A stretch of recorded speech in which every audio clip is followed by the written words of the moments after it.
Hey, hey, hey, it's your girl, Andrea Joyce, and it's been a minute. Welcome, welcome, welcome back to Talk the Talk with Andrea Joyce. I am so excited to be here. So excited. I feel like we haven't talked in so long, and so much has happened, and so much I wanted to talk to you about. So let's get into it. The first thing I want to say to you is if you want to get in touch with me, any questions, concerns, topics you want me to discuss, questions you may have about anything, I want you to email me at AndreaJoyceMedia@gmail.com. AndreaJoyceMedia@gmail.com. And I'll respond back within 48 hours at the most, 72 at the most, but I'll get back to you, I promise. Okay, so today, since we've been gone from each other for so long, I just want to do a check in with you. I want to check in. You know how we do every so often, you got to do a check in to see how you are doing. So I want you to take some time to be with yourself, to sit with yourself, and ask yourself some questions. The first thing I want you to ask yourself is, how are you? We ask everybody else. We're so concerned about everybody else's welfare and health care and everything else. But how are you doing? And now here's what I want to say to you. I want you to be honest. Are you doing good? And what is good by your standard? Is it eating healthy, exercising, budgeting, starting a new business, being an entrepreneur, being a mom, being a wife, whatever? What is good to you? Let's get that settled first. What is your standard? What does good mean to you? So now that you know what good means to you, the next thing I want to ask you is, are you good? Are you really good? Are you really okay? Is everything going the way you need it to go? Are things working the way they need to work? How are you for real? Not the answer we give to the world. Oh, yeah, I'm good. I'm blessed and highly favored. All is well. Um, no reason to complain. Nobody's going to listen if I complain anyway. None of that. I mean, real conversation. Are you doing good? Are you doing well? Is everything okay with you? And if it is, yay, I'm so excited for you. But if it isn't, hey, let's delve deeper. What's going on with you? I'll be honest with you. I'm fair to middling, as they used to say back in the day. I think I got that from Little House on the Prairie. I'm doing all right. I could be a whole lot better. By the same token, I could be worse. So I'm fair to middling. I'm all right. I'm in the middle. Good, between good and bad. I'm in the middle. Um, a lot has happened since we last talked. It's been a while, a long while, and I've dealt with a lot. I've dealt with a lot mentally, emotionally, physically, spiritually, financially, psychologically, personally, privately, publicly, professionally. I have been run over by a Mack truck. I promise you, I have hit rock bottom. And I'm coming back. I am recovering. I am healing. I feel like myself, maybe 30% of myself, to be honest with you. There are moments that I have no idea what my thoughts are, what I'm thinking, what direction I want to go in. Menopause, perimenopause, life, uh, releasing people, people doing things, trying to forgive, taking care of yourself or trying to, but you find out that you're the last on your priority list. Everybody and everything comes before you. There's so much that happens. And when I tell you, I understand because it's been me, and you know I'm the self care queen. I am quick to tell you to self care. Well, I couldn't even self care for myself.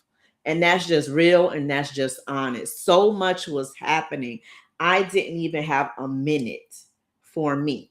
Even in the time I designated for me, to be there for me, to tap in and see where I was, I couldn't even do it because I had so many other concerns. So much was on my plate that I could not even enjoy a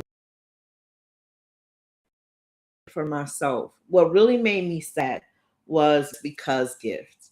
And her just because gift was an hour massage. I couldn't even do it. And I'm so upset. Now I still have time before it expires. It was a full year. It doesn't expire for a full year. So I definitely have like 6 months, 7 months still left. So I am going to utilize it. I am going to take it because it has been many, many, many, many years since I have had a professional massage, and my bones and muscles are aching for it. And she did it out of the kindness of her heart, out of the goodness of her heart, because of what we were going through as a family and what I was going through. Let me say this to you: don't take your health for granted, and don't take your new life for granted or resent it so much that you don't take care of it the way you should. The crazy thing is that when I was younger, I could not wait to be an adult. I couldn't wait to be grown because growing up, I saw the parties, the drinking, the music, the dancing, the fun life. I'm telling you, adults lied to me. My growing up, I grew up in the 70s and 80s. I was a kid.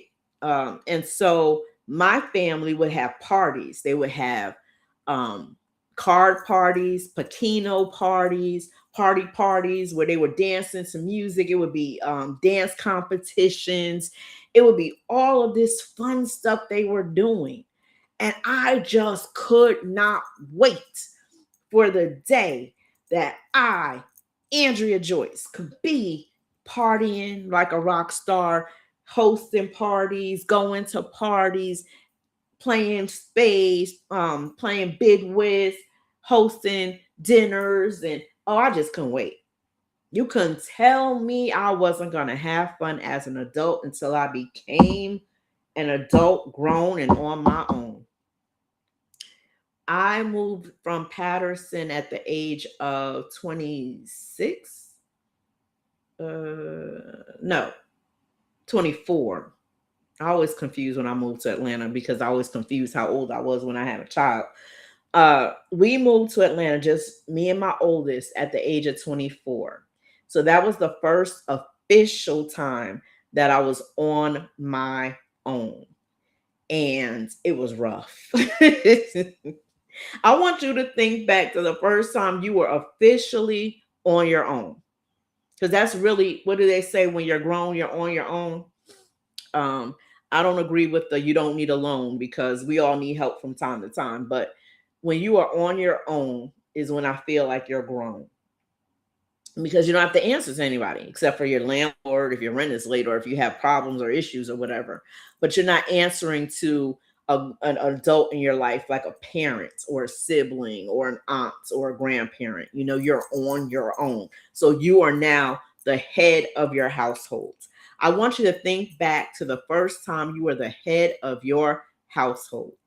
How did it feel to you? How was it? Yeah, we're going to talk because we're checking in with ourselves.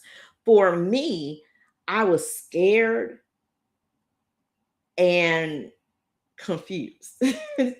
I was scared because I didn't have a job. I moved to a new place where I had very limited family. I didn't have transportation. I only had a couple of hundred to 1,000. I can't remember how much money I had to make it work. And if that money ran out, I'd have to leave. So I was scared because I was like, how am I going to get a job? How am I going to get around? I didn't know anything about this city. I was brand spanking new to it. I had visited when I was 10 years old and fell in love and said I wanted to move there. But other than that, I had never been to Atlanta. So I moved on the south side of town.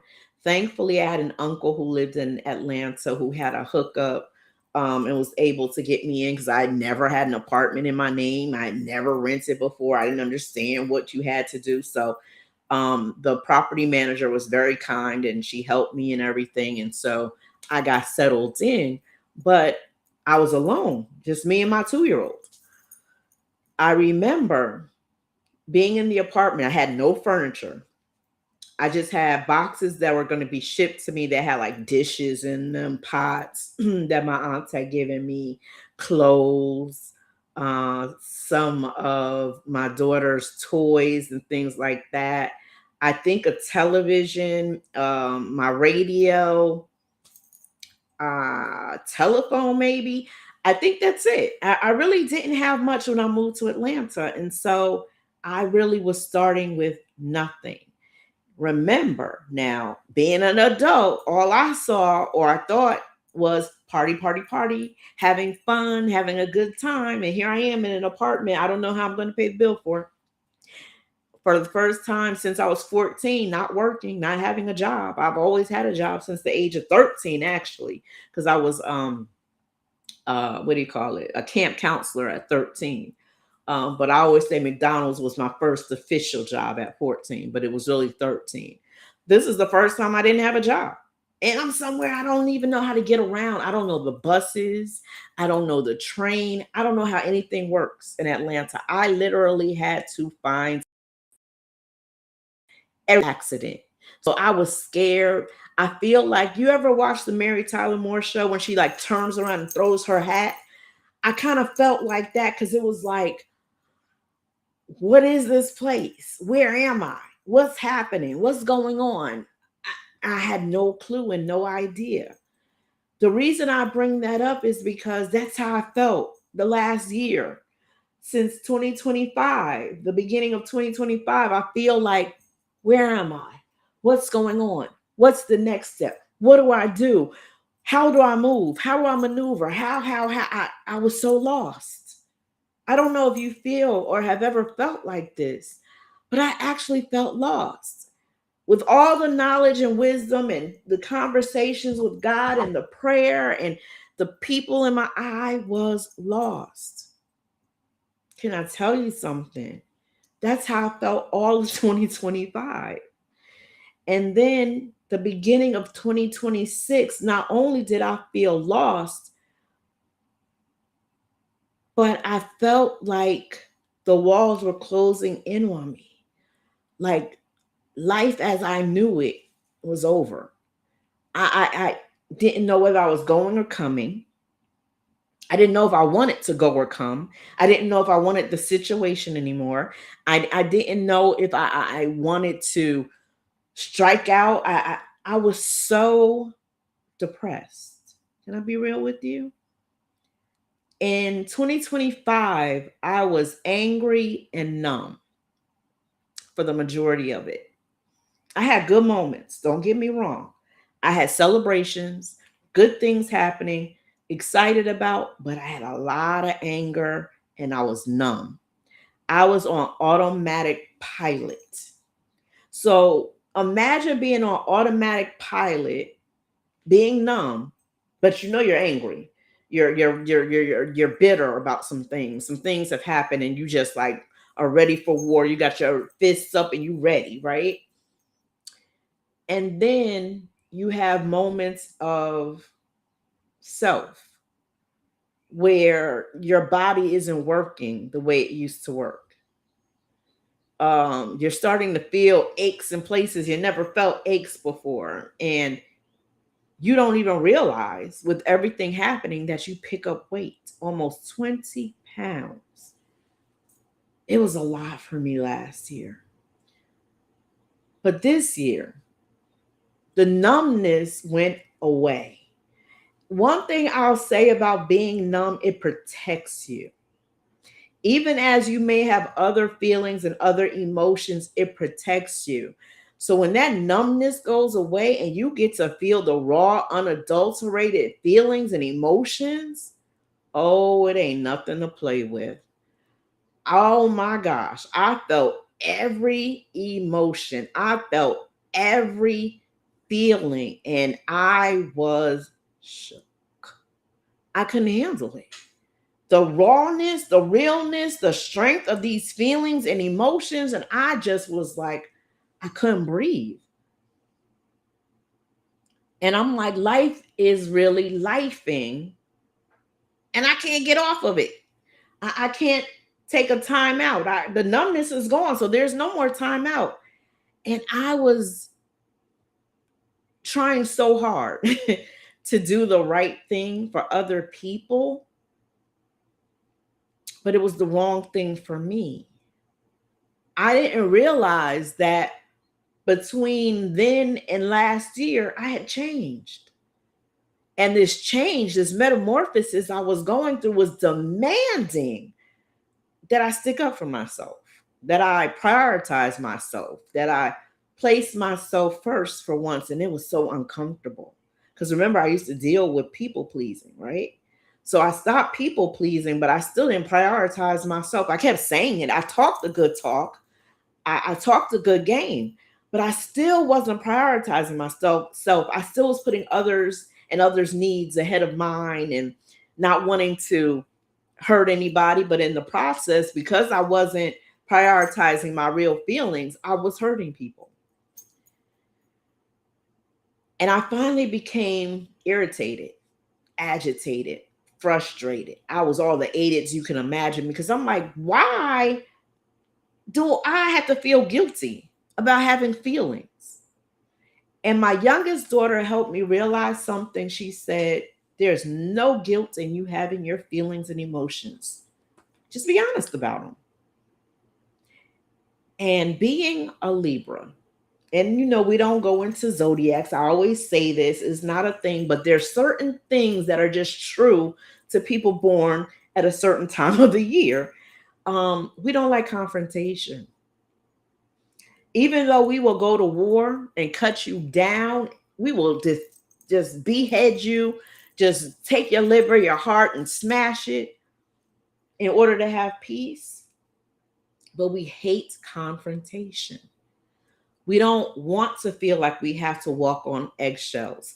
We don't want to do something that's going to cause tension, because tension is not peace. Confrontation is not peace. We want peace, but we can't have it until we ruffle some feathers sometimes. And I found myself having to ruffle feathers and being uncomfortable. And because I was uncomfortable, I wasn't at peace. So, what would have been better was for me to be honest, share my feelings and emotions, and let the chips fall where they may. And I'm saying that to you too, because this new life we're in, and we are in a new life. We're no longer 30, we're no longer 40. We're at a place where our children are grown or almost grown. They don't need us as much, even if they're not grown yet. They're doing their own thing. They have their own activities, their own friends, their own concerns. They're not reaching out to ask you questions as much anymore. So you feel this freedom because you may be an empty nester or soon to be empty nester. So there's this freedom, right? But before you can enjoy the freedom too much, now you have an aging parent if they're still alive. And as our parents begin to grow up and age, we realize that they may be suffering. They may be recovering from a stroke, or recovering from a heart attack, or recovering from arthritis or hip surgery. They may have dementia. They may have Alzheimer's. So now you take on another role, which does not allow you to be free. It doesn't allow you to live. And I don't recall being a young person watching adults, seeing them have to deal with this. And so it's a brand new world, it's a new territory. It's wow. When exactly is the carefree, no responsibility having fun part of life.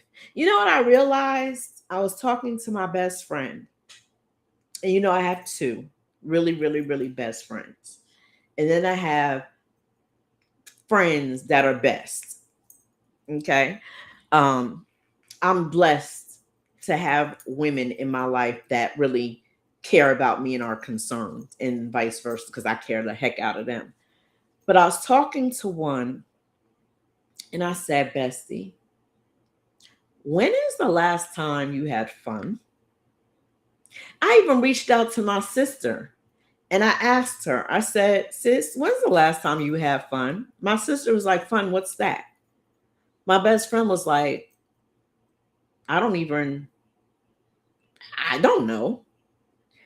And it made me sad because I remember being a child looking at adults having fun. That was my whole goal of becoming an adult, to have fun, to not have to answer to anybody, to live and laugh and love and just be free. And here we were, we've gone through our 20s because the adults I was looking at were older than 20. So it wasn't in their 20s. It wasn't the college ages and the after college. This was their 30s and 40s. And I'm going through storms, 30s and 40s, and trying to put my life together. So I thought surely 50s, I would be able to be just vacation and travel all around the world and have all the money that I need and be in love and married and children grown, and we running around the house like two married adults doing what married adults do, and hooking up with my girlfriends and going places and having girl uh, adventures, going, locally to, what do you call it? A lounge from time to time, checking out the different drinks that are there. I'm be honest with you. One thing I'm going to always do is be honest and talk about the latest fashion, the latest movie, the latest show.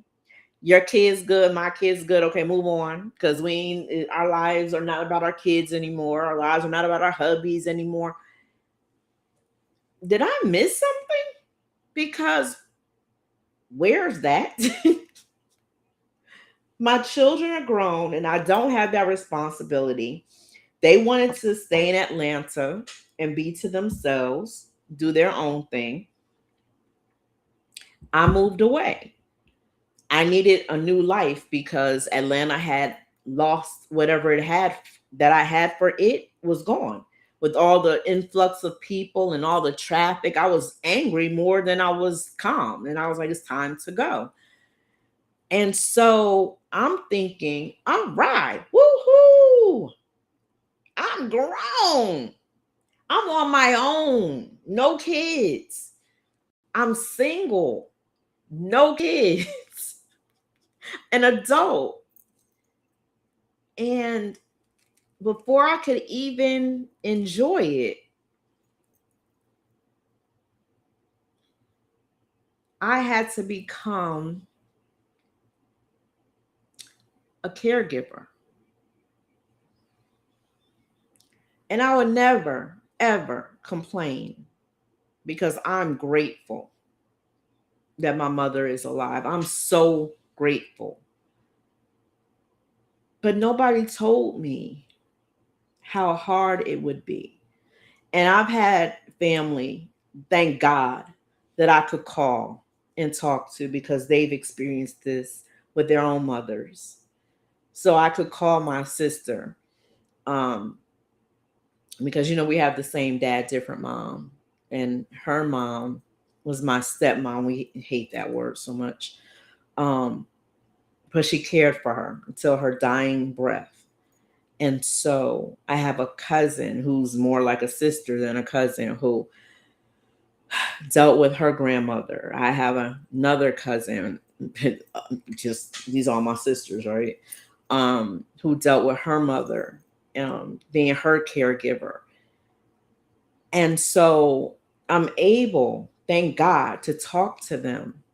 I have a sister um, that I love that's new. We've been sisters. I got to adopt her into my family the last, what is it, 3 years now almost. June will make it 3 years.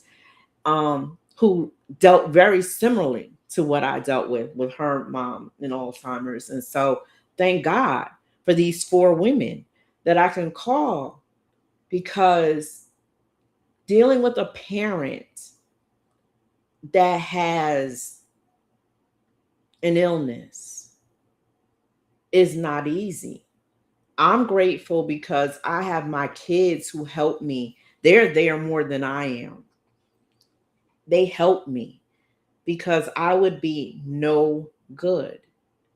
Everybody is not a caretaker, everybody's not a caregiver. I realize that. But as a daughter, it's our job to make sure. And I'm not going to say it's our job, that's the expectation for me. I saw my mom do it. I saw my cousins do it. I saw my sister do it. I saw my sister in love do it.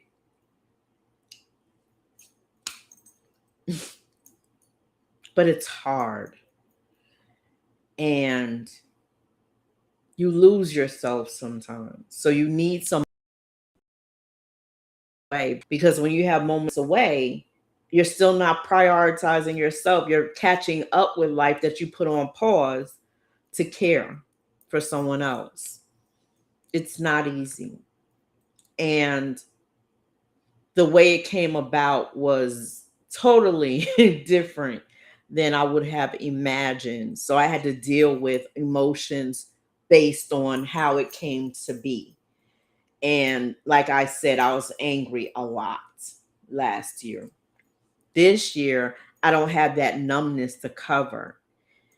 And so, saying all of that, I had to do a check in. Yesterday, I broke down.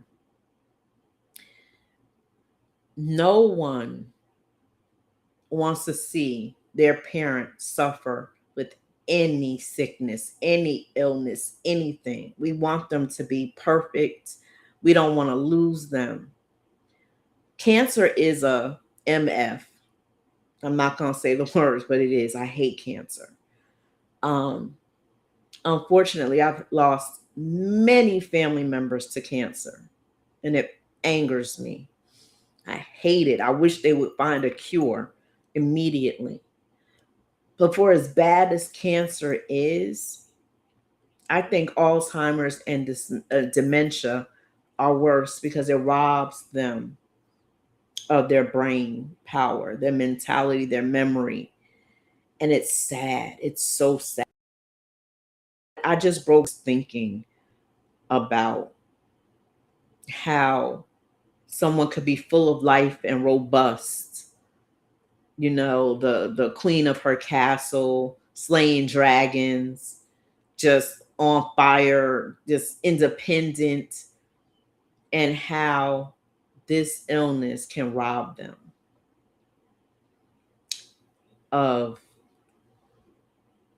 who they are and rob you of, or them, of the memories, because at some point they may forget you, forget who you are, even though you're right there and they're looking at you. um it robs you of having that person in your life as the person that they were. um because now you can't go to them and talk to them about ABC, because you're going to repeat yourself 40 times and they're still not going to remember what you said. And so I really had to do a check-in with myself, because I pretended for so long that I was okay, when in fact I wasn't. But I'm so used to being so strong and being someone other people can lean on and depend on and talk to and pour into, that I never realized I needed that for myself. And it's hard because you don't want to feel like you're burdening others, because everybody has a life, everybody has things going on, everybody is dealing with something, everybody's doing something, everybody has this life. So you don't want to feel like a burden saying, hey, I don't feel myself. Thank God we have God and we can tell God any and everything, but there are times that you need human kindness. You need compassion from a human that can say, I understand, a hug, just to say, I got you, sis. I got you, mom. I got you, auntie. I got you, cuz. I got you, friend. I got you, whoever. So I guess I want you to do a check in to see how you really are doing. And if you need that compassion, so you can reach out to someone you trust, someone you love that loves you, that won't make it about them, but will actually hear you.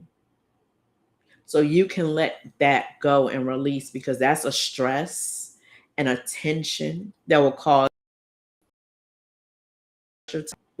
you to stop eating, will cause you to gain weight, will cause you to have headaches, will cause pains that you don't even understand the origin of. Because I've been dealing with this since 2025. And I think I finally got to a place where I was like, I'm not good. And I was able to talk to others who've been in that same place who would not think it complaining, or, well, at least you have your parent. You know, people do that. At least you have your parents, so you should be fine. Not realizing that Alzheimer's and dementia robs you of your parent, because you now are the parent. And then you also have regular life going on, because bills don't stop because you're caring for someone else. You still have to work. You still have to depend on other people for help. Um, Arguments happen between you and people, you know. Um, there's some selfishness that might happen, and you feel guilty because you have to be a little selfish to get some moments so that you don't crack.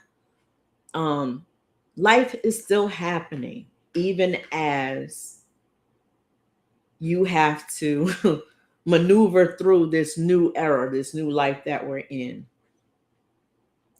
I wanted to share a little bit of what I was going through, in case there's anybody that's going through having to care for your kids or your spouse or your parents or loved one or an adopted family, you know, a family that's not your family, but they're your family. You understand? I'm not talking about regular adoption. I'm talking about there's this family who needs moral support and you are their support. I just want you to know you're not alone.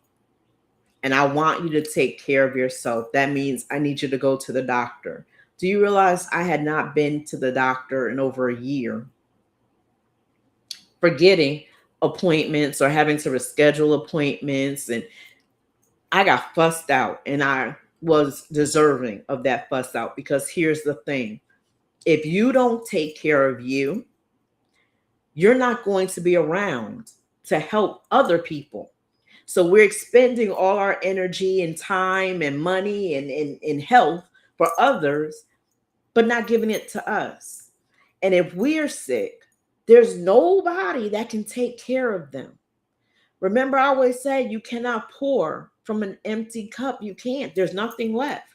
So you got to have stuff poured into you. So you have to take moments where you're selfish, but it's not even selfish to me. It's self-caring, where you prioritize yourself and go take a walk, walk away from the situation. Woosah, meditate, pray, eat on the date. Um, so many things. Get that massage, Andrea. Go to the doctor. Make sure you're okay. Make sure there's no underlying anything. Take all the tests that you have to take. It's better to be proactive than reactive. Um, and be honest. I realized that had I been honest about how I felt about some things, there would have been a lot of stress I could have avoided. Some stress did not have to happen, but because I didn't want confrontation or to disappoint someone or let someone down, I wasn't honest. Last year, no, this year, I learned just be honest. Just be honest. I don't feel like it. You know something I've always told you? No is a whole sentence. You ain't got to explain. You do not have to explain. I know one of my bad habits was over explaining because it had to do with people pleasing. But it also had to do with manipulation because growing up, I had to over explain in order to get something or in order to do something or to go somewhere. I had to over explain and give it to the very last compound. And it taught me a bad habit that I had to over explain to everybody in order to get what I wanted. And that's not true. So if you heard nothing else I said, check in on yourself. How are you doing? How are you feeling? I need you to be better and to be the best you. In order for you to do that, you have to know how you're feeling and you got to be honest about it. We're going to talk in the upcoming weeks about different things to focus on, different things to do, different conversations. Oh, we going all in and all out for Talk the Talk. Why? Because we need to have better lives. I don't care how good your life is, it can be better. And we're going for the gold. We are going for the gold in our lives. And we're not waiting until we're 60, 69, 70, 80. And if you are that age, that's fine. Let's choose today to better yourself and to better your life, to better your position. We're going for better. And we're going for broke, doing it. Not being broke. I'm saying we're doing everything we can in order to be better and to have better and to do better and to be better. We just want better, period. Thank you for taking some time to sit with me. I know I've been all over the place, but I really want you to understand how important it is for you to do a self check.